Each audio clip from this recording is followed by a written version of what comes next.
ناظرین، یہ تصویر جو آپ اپنی اسکرین پر دیکھ رہے ہیں، یہ حضرت عائشہ صدیقہ رضی اللہ تعالی عنہا کا حجرہ مبارک ہے۔ اس حجرے میں جو یہ بستر آپ کو دکھائی دے رہا ہے، یہ ہمارے پیارے نبی محمد رسول اللہ صلی اللہ علیہ وآلہ وسلم کا بستر مبارک ہے۔ یہاں پر آپ صلی اللہ علیہ وآلہ وسلم آرام فرمایا کرتے تھے اور آپ کا انتقال بھی اسی بستر پر ہوا۔ جب آپ صلی اللہ علیہ وآلہ وسلم رحلت فرما گئے تو اس وقت صحابہ کرام میں بحث چھڑ گئی کہ آپ علیہ السلام کو کہاں پر دفن کیا جائے۔ اس پر حضرت ابوبکر صدیق رضی اللہ تعالی عنہ نے فرمایا کہ میں نے نبی کریم صلی اللہ علیہ وآلہ وسلم سے یہ بات سنی تھی کہ انبیاء اور رسول جس جگہ پر وفات پاتے ہیں ان کی قبریں بھی وہی بنتی ہیں۔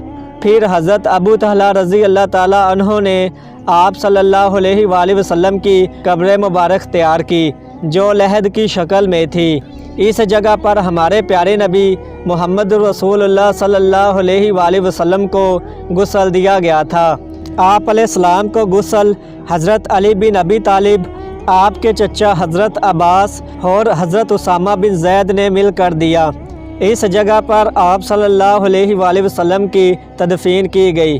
آپ صلی اللہ علیہ وآلہ وسلم کی تدفین کے بعد حضرت عائشہ صدیقہ رضی اللہ تعالی عنہا اپنے اسی حجرہ مبارک میں رہتی تھیں اور ساتھ میں اللہ کے نبی صلی اللہ علیہ وآلہ وسلم کی قبر مبارک بھی موجود تھی۔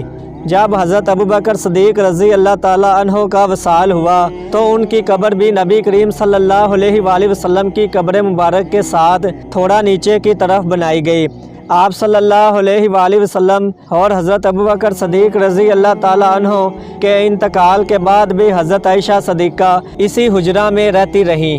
پھر جب حضرت عمر فاروق رضی اللہ تعالی عنہ کا وصال ہوا تو انہوں نے وفات سے قبل حضرت عائشہ صدیقہ رضی اللہ تعالی عنہ سے اجازت مانگی کہ مجھے آپ صلی اللہ علیہ وآلہ وسلم اور حضرت ابوبکر صدیق رضی اللہ تعالی عنہ کی قبر انور کے ساتھ مدفون ہونے کی اجازت دی جائے۔ اس پر حضرت عائشہ صدیقہ رضی اللہ تعالی عنہ نے فرمایا کہ یہ جگہ میں نے اپنے لیے رکھی تھی، لیکن عمر مجھ سے زیادہ اس جگہ کا حقدار ہے۔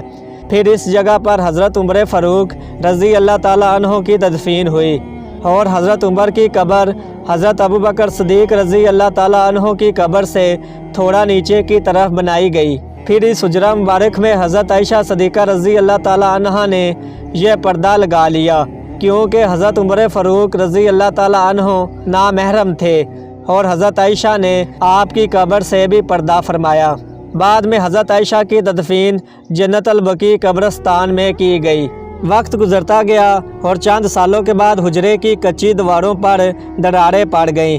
شدید بارش کی وجہ سے حجرے کی ایک دیوار گر گئی۔ جب یہ دیوار گری تو قبر انور سے ایک پاؤں صحیح سلامت باہر ظاہر ہوا۔ لوگ یہ دیکھ کر گھبرا گئے کہ یہ قدم مبارک نبی صلی اللہ علیہ وآلہ وسلم کا نہ ہو۔ پھر حضرت عروہ بن زبیر نے پہچان کی اور بتایا کہ نہیں، اللہ گواہ ہے کہ یہ رسول صلی اللہ علیہ وآلہ وسلم کا قدم مبارک نہیں ہے، بلکہ یہ حضرت عمر فاروق رضی اللہ تعالی عنہ کا قدم مبارک ہے۔ پھر حجرے کو پکا کیا گیا اور یہ کچی دیوار تعمیر ہوئی۔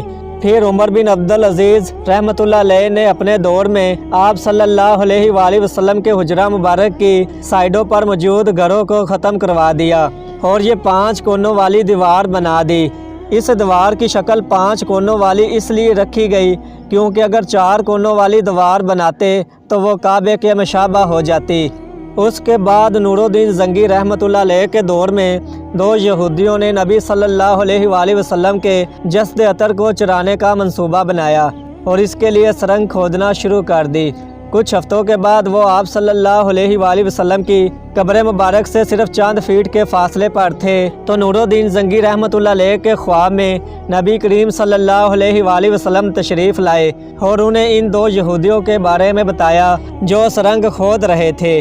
اس خواب کے بعد نور الدین زنگی نے فوراً اس سرنگ کے اندر سپاہی بھیجے تو 2 یہودی یہ سرنگ کھود رہے تھے، جس کے بعد انہیں فوراً گرفتار کر لیا گیا۔ اس واقعہ کے بعد بادشاہ نور الدین زنگی نے آپ صلی اللہ علیہ وآلہ وسلم کے حجرہ مبارک کو چاروں طرف سے زمین کو پانی کی تہہ تک کھدوا کر سیسہ پلائی دیوار سے مکمل طور پر بند کروا دیا۔